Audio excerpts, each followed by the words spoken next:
जय हिंद। मित्रों, आजकल नेता आपस में आरोप प्रत्यारोप कम लगा रहे हैं। नेता एक दूसरे की टांग कम खींच रहे हैं। आजकल पत्रकार ही एक दूसरे की टांग ज्यादा खींच रहे हैं। कई सारे ग्रुप बन गए हैं। एक ग्रुप दूसरे ग्रुप को गोदी मीडिया कह रहा है, दूसरा ग्रुप दूसरे ग्रुप को भांड मीडिया कह रहा है। एक ग्रुप एक को लेफ्ट विंग पत्रकार कह रहा है, वो ग्रुप उसके लिए राइट विंग पत्रकार कह रहा है। एक तीसरी श्रेणी और बहुत तेजी से सामने आई है, दलित चिंतक। वो बाकी सबको अगड़ों का मीडिया सिद्ध करने में लगे हुए हैं। तो बात सिर्फ वैचारिक मत भिन्नता की होती तो कोई बात नहीं थी, एक दूसरे के मुद्दों की होती तो कोई बात नहीं थी। लेकिन खुलकर नाम लेकर फोटो दिखाकर एक दूसरे पर गालियों की बौछार की जा रही है, एक दूसरे की आलोचना की जा रही है। और आलोचना भी व्यक्तिगत नहीं, कंटेंट को लेकर। उसने ऐसा कार्यक्रम क्यों करा, इस सब्जेक्ट पर कार्यक्रम क्यों किया, उसने ये आर्टिकल क्यों लिखा, उस अखबार में ये लीड खबर क्यों थी, ये लीड खबर होनी चाहिए थी, तो ये खबर 8वें पन्ने पर थी, वो वाली खबर फ्रंट पेज पर थी, प्राइम टाइम में इस विषय पर कार्यक्रम होना चाहिए, लेकिन इस विषय पर ये लड़ाई इन विषयों पर हो रही है। और सिर्फ लड़ाई नहीं हो रही है, बहुत भयंकर तरीके से आलोचना की जा रही है, गालियों के साथ आलोचना की जा रही है। नाम लेकर, संस्थान का नाम लेकर, पत्रकार का नाम लेकर, संपादक का नाम लेकर, अखबार का नाम लेकर एक दूसरे को गालियां दी जा रही हैं। गाली देने वालों को लग रहा है कि हाँ भी बड़ा महान काम कर रहे हैं। जो काम कर रहे हैं वो, उन्हें गाली देने का समय ही नहीं है। इन निरर्थक चीज़ों में लगा है, वो अपने काम कर रहे हैं, काम में मस्त हैं, व्यस्त हैं। जो ठलुआ हैं, जो निरर्थक हैं, जिनके पास सृजन वाला दिमाग नहीं है, जिनके पास कोई आइडिया नहीं है, जिनके पास ना देश के बारे में कोई आइडिया है, ना समाज के बारे में कोई आइडिया है, ना अपने बारे में कोई आइडिया है, वो ठलुए लगातार गालियों की बौछार एक से एक निकाल कर ला रहे हैं, अच्छी से अच्छी गाली निकाल कर आ रहे हैं। निंदा आलोचना के पार जा गए, मतलब बिल्कुल जैसे बहुत ही मूर्ख टाइप के लोग तिराए चौराहे पे लड़ते हैं, उस तरह की झगड़ा चल रहा है। अब यहाँ सवाल ये उठता है कि किसी भी संस्थान में, चाहे वो अखबार हो या टीवी हो या और कोई संस्थान हो, वहाँ कंटेंट को चुनने का अधिकार किसके पास होना चाहिए? संपादक नाम का एक प्राणी होता है जो अखबार में तय करता है कौन सी खबर कहाँ लगेगी। टीवी में भी एक पत्रकार होता, संपादक होता है, वो तय करता है कि चीज़ें कैसे कैसे डिस्प्ले की जाएंगी। उस संपादक के पास ये अधिकार था, है, उसी के पास रहना चाहिए। कोई तीसरा व्यक्ति ये कैसे तय करेगा कि किसी अखबार में क्या संपादकीय होना चाहिए, वहाँ कौन सा आर्टिकल लगना चाहिए, उसके फ्रंट पेज पर क्या कवर स्टोरी, लीड स्टोरी होनी चाहिए? ये कोई तीसरा आदमी तय क्यों करेगा, और क्यों करना चाहिए उसे? और अगर वो कह भी रहा है, उसका ऐसा मानना भी है, तो संपादक को उसका विचार क्यों मानना चाहिए? संपादक पढ़ा लिखा व्यक्ति होता है, न्यूज पर उसकी समझ होती है इतनी कि क्या कहाँ लिखना है, कहाँ कितना करना है, क्या साइज रहना है, वो सब समझ उसके पास होती है। तो ये बात उसी को तय करने दीजिए। दूसरी बात, पत्रकार को जांचने का अधिकार जनता के पास है, पाठकों के पास है, दर्शकों के पास है। प्रत्येक पत्रकार के मन में पहला शब्द लिखने से पहले ये भाव आ जाता है कि ये पढ़ते समय पाठक उसके बारे में क्या सोचेगा, प्रशंसा करेगा या निंदा करेगा। तो ये डर हर पत्रकार के मन में रहता है, स्वाभाविक डर है ये, अच्छा डर है ये। और इसी डर पर मीडिया ने बड़े श्रेष्ठ कार्य किए हैं। कितनी भी आलोचना कर ली जाए, कितनी भी निंदा कर ली जाए, फिर भी आज समाज का एक बहुत बड़ा वर्ग शोषित होने पर सिस्टम के द्वारा या दबंग के द्वारा या धनाढ़ के द्वारा पहला ख्याल उसके मन में मीडिया के पास ही जाने का आता है। जो किसी पत्रकार से उसकी भेंट हो जाए, किसी पत्रकार से उसकी बात हो जाए, किसी पत्रकार को वो अपनी बात बता दे, उसे न्याय मिल जाएगा। तो ये विश्वास अगर अभी तक है आम जनता के बीच में, तो स्पष्ट है कि मीडिया अभी अप्रासंगिक नहीं हुआ है, मीडिया अपना काम कर रहा है। और जब तक ये विश्वास आम जनता के मन में है तब तक मीडिया लगभग अपनी जगह ठीक ठाक ही काम कर रहा है। अब सवाल यही है कि किसी भी टीवी चैनल में या किसी भी पत्र का उसमें अखबार में कोई दूसरे आदमी कैसे तय करेगा, और उसे क्यों तय करना चाहिए कि कंटेंट वहाँ क्या रहेगा। अब बात आती है कि ये वाली चीज़ कहीं नहीं थी, ये वाली चीज़ सिर्फ हमने कही, तो एक्सक्लूसिव रिपोर्टिंग हमेशा प्रशंसा का विषय रही है। हम तो 15-20 साल 30 साल पहले से भी ये कोशिश करते थे, दुआ करते थे, ईश्वर से प्रार्थना करते थे, और अपने साथी जो हमारे संस्थान में काम करने वाला, हमारे टेबल के बराबर में बैठे वाला जो व्यक्ति होता था, उसको भी हम ये भनक नहीं लगने देते कि शायद इसका किसी दूसरे संस्थान में कोई मित्र हो और वहाँ ये कहीं कानाफूसी कर दे और हमारी खबर एक्सक्लूसिव खराब हो जाए। इतनी गोपनीयता से खबर लिखते थे हम, सिर्फ इसलिए कि सिर्फ हमारे पास ये खबर है और कल सिर्फ हमारे संस्थान में छपेगी तो हमारी वाह हो जाएगी, हमारा जय जयकार हो जाएगी, शाम तक सिर्फ हमारी ही चर्चा होगी कि ये खबर सिर्फ उन्हीं के पास थी। तो ये प्रशंसा आप क्यों नहीं लूटना चाहते?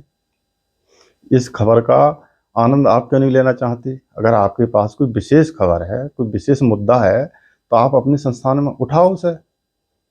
टीवी है तो उसमें दिखाओ, अखबार है तो उसमें लिखो। आपके हाथ किसने बांध रखे हैं? आपके विचार को या आपकी बताई हुई खबर को बाकी ब्रह्मांड का संपूर्ण मीडिया उसी को दिखाए, क्यों दिखाए? क्यों दिखाना चाहिए? और जो चीज सिर्फ आपके पास है और आप दिखा नहीं पा रहे हो, बाकी से दिखवाना चाहते हो, तो इसका मतलब आप गलत हो। कोई चोटे की खबर है आपके पास, कोई गलत खबर है आपके पास, आपका संस्थान या आपकी कलम में इतनी शक्ति नहीं है जो उस सरकार को या उस सिस्टम को या उस व्यक्ति को डरा पाओ, तो आपकी दलाली नहीं हो पा रही है। तो उस बिंदु को आप संपूर्ण मीडिया में फ्लैश करना चाहते हैं ताकि आप जिससे आप दलाली नहीं कर पाए तो वो दलाली आपकी सिद्ध हो जाए। तो ये हरकतें सबकी समझ में आती हैं। आम जनता भी आज की तारीख में इतनी जागरूक है कि छोटी छोटी बातों को वो समझ जाती है। तो आप एक दूसरे के प्रति ये लाठी भांजना, गालियों की बौछार करना, एक दूसरे पर सवाल उठाने का कुकृत्य बंद करिए। आपके पास एक्सक्लूसिव चीज़ें हैं, आप अपने संस्थान पर दिखाइए। आपका संस्थान रजिस्टर्ड नहीं है, वैसा नहीं है, तो फ्री के संस्थान बहुत हैं आजकल। यूट्यूब है उस पर डाल दो, फेसबुक है उस पर डालो, ट्विटर है उस पर डालो। यहाँ कोई लाइसेंस नहीं जा रहा है, कोई फीस नहीं देनी पड़ रही है, ना कोई सरकार से मान्यता लेनी पड़ रही है कहाँ यहाँ हम ये लिख सकते हैं या नहीं लिख सकते। खूब लिखो। जैसे मीडिया को गाली दे रहे हो आप, जैसा टीवी चैनल को गाली दे रहे हो, जैसा अखबारों को गाली दे रहे हो, वैसे ही आप उस सब्जेक्ट को उछालो। आप अंतिम उद्देश्य तो यही है कि बात जनता तक जाए, तो कोई भी माध्यम होना चाहिए, किसी भी माध्यम से जनता तक बात पहुंचाई जा सकती है। अखबार से भी जनता के पास जाएगी, टीवी से भी जनता के पास जाएगी, यूट्यूब से भी जनता के पास जाएगी, फेसबुक से भी जनता के पास जाएगी, ट्विटर से भी जनता के पास जाएगी, इंस्टाग्राम से भी जनता के पास जाएगी। हर माध्यम से बात जनता तक ही पहुंचानी है। तो आप अपनी बात को क्यों ये प्रेशर बना रहे हो, क्यों ये दबाव बना रहे हो संपूर्ण मीडिया पर कि आपकी बात ही दुनिया दिखाए, आपकी बात ही सभी अखबार लिखे हैं, सभी अखबार छापे हैं। आप अपनी एक्सक्लूसिव बात को फ्लैश करके आप उसका आनंद स्वयं लो, उसका यश स्वयं लो, उसकी प्रशंसा स्वयं लो। आप वो यश, वो कीर्ति, वो प्रशंसा, वो आनंद औरों को क्यों देना चाह रहे हो? आप इतने महान दधीची ऋषि क्यों बन रहे हो कि आप अपना आनंद दूसरे को देना चाह रहे हो? आप उसका आनंद स्वयं लो। और किस अखबार में क्या छपेगा, किस टीवी चैनल पर क्या चलेगा, इस कंटेंट का चयन करने का अधिकार उसके संपादक पर ही रहने दो। आप तय मत करो किस पर क्या लिखा जाएगा। हाँ, जैसे मूल मुद्दा यही है कि हिंदू मुस्लिम बहुत हो रहा है, तो जब देश में जो चीज़ हो रही है वही चीज़ दिखाएगा ना मीडिया। अभी 2 दिन पहले वहाँ की भोपाल की सांसद साध्वी प्रज्ञा ने कहा वो चाकू धार तेज करा लो। अब इस पे अगर डिबेट कराई जाए तो क्या डिबेट हो सकती है? इस पर डिबेट करते समय हिंदू मुस्लिम नहीं आएगा। अब साध्वी प्रज्ञा की खबर ना दिखाई जाए तब ये आरोप लगाएगा उनकी खबर नहीं दिखाई, मीडिया भाजपा के दबाव में है, मीडिया भाजपा सरकार से डरता है, मीडिया सच्ची बात नहीं दिखाता है, और मीडिया अगर इस पर डिबेट करा दे तो हिंदू मुस्लिम होगा, तो फिर ये आरोप कि मीडिया सिर्फ हिंदू मुस्लिम कर रहा है। तो देश में जब चीज़ें जिस तरह की घटित होंगी, मीडिया में वही दिखाई देंगी। मीडिया कोई अलग से अपनी तरफ से क्रिएट करके नहीं लाएगा चीज़ें। कोई ऐसा मुद्दा मीडिया नहीं दिखा रहा है कि जो ब्रह्मांड में कहीं है ही नहीं और मीडिया उसे पहले पड़ा है। जैसे 1-2 साल पहले वो आए थे कि भूत आ रहे हैं, कि माया कैलेंडर, ऐसा कुछ हो रहा है तो हाँ, वो निंदा का विषय हो सकता है, लेकिन वो भी संपादक का अधिकार है, दर्शकों के पास न्याय करने का अधिकार है। माया कैलेंडर अगर अच्छा नहीं लगेगा, दर्शक उसे रिएक्ट कर देंगे, टीआरपी समाप्त हो जाएगी, अखबार है तो बिकना बंद हो जाएगा। तो घटिया स्टोरी है या बढ़िया स्टोरी है, जैसी भी स्टोरी है, जो भी कार्यक्रम है, जो भी आर्टिकल है, जो भी रिपोर्ट है, उसे लिखने का अधिकार संपादक के पास रहने दीजिए, उसे जांचने का अधिकार जनता के पास रहने दीजिए। जनता अपने आप तय कर लेगी, दर्शक अपने आप तय कर लेंगे, पाठक अपने आप तय कर लेंगे कि कौन सही काम कर रहा है, कौन खराब काम कर रहा है। और जो खराब काम करेंगे वो मार्केट में टिक नहीं पाएंगे, स्वतः समाप्त हो जाएंगे। तो अपनी नैतिकता को बचाए रखिए, अपना ओछेपन का प्रदर्शन मत कीजिए, अपनी गलत परवरिश का प्रदर्शन मत कीजिए, अपनी स्टेशन को इस तरह से मत निकालिए। आप लोग जो मीडिया से ब्लॉक हो चुके हैं, जो अपनी हरकतों के कारण मीडिया से निकाले जा चुके हैं, जो अपनी गलत नीतियों के कारण, गलत विचारों के कारण, गलत व्यवहार के कारण, गलत आचरण के कारण मीडिया से ब्लॉक हैं, मीडिया ने जिन्हें कहीं भी काम देने से मना कर दिया है, जो जॉबलेस हैं, वो अपनी फ्रस्ट्रेशन ऐसे ना निकालें। उन्होंने जो नुकसान मीडिया में रहकर नहीं किया था, उससे ज़्यादा नुकसान भी अब कर रहे हैं। तो कम से कम इस समाज का, देश का, लोकतंत्र का, भारत का, मीडिया का भला करने का भले ही आपका विचार ना हो, तो कम से कम अपने निजी जीवन का ही थोड़ा सा संकोच कर लीजिए। परलोक भी एक चीज़ होती है, उसे बहुत बड़ी संख्या में लोग मानते हैं, तो परलोक खराब मत करिए। इस मीडिया की डिग्निटी है अभी, इसे बनी रहने दीजिए, शालीनता से रहिए, आप अच्छा काम करिए, आपको प्रशंसा मिलेगी। प्लेटफार्म कोई नहीं देख रहा है, काम देखा जाता है। यूट्यूब पर ही अच्छा काम हो जाता है, तो अच्छा काम करिए। लोग यूट्यूब से बहुत ख्याति भी पा रहे हैं और बहुत पैसा भी कमा रहे हैं, दोनों काम आप भी कर सकते हैं।